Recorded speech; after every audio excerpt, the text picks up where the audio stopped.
Et je voudrais citer encore un chiffre que personne ne connaît, mais qui est assez important pour l'avenir, les décennies qui viennent.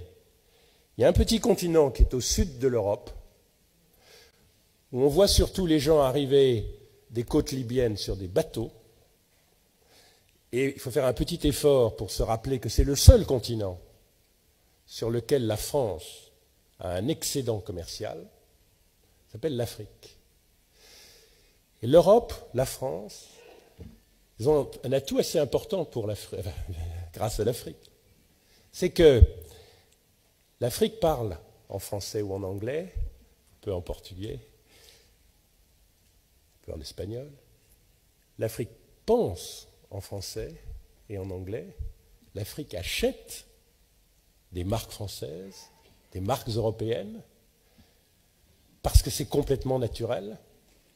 Mais il y a quelque chose de beaucoup, beaucoup plus important, c'est que l'Afrique, elle appartient à l'Europe.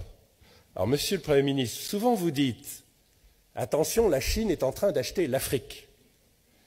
Tout est en train de. Aujourd'hui, vous prenez le stock de capital investi en Afrique. Numéro 1, la Grande-Bretagne. Numéro 2, la France. Numéro 3, les États-Unis. Numéro 4, l'Espagne. Numéro 5, le Portugal.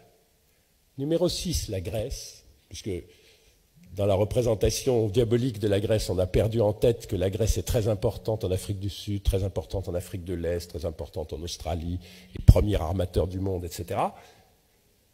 Et ensuite vient la Chine, en stock de capital. C'est-à-dire qui possède les mines, qui possède le pétrole, qui possède les produits agricoles, qui possède l'immobilier, l'Europe.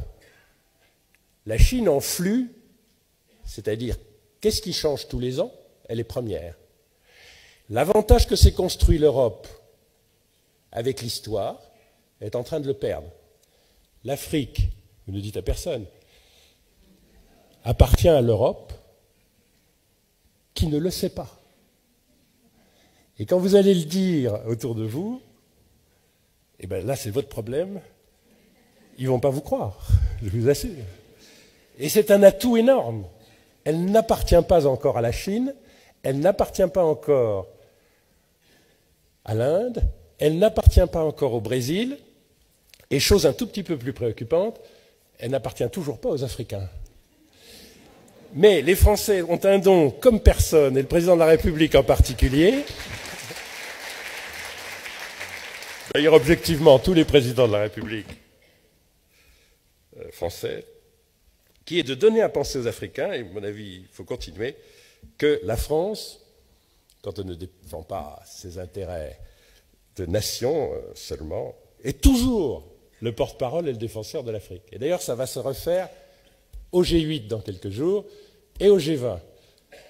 Jouez de ça, simplement parce qu'ils sont 2 milliards et parce qu'aujourd'hui déjà, il y a beaucoup plus d'Africains qui parlent français que de Français.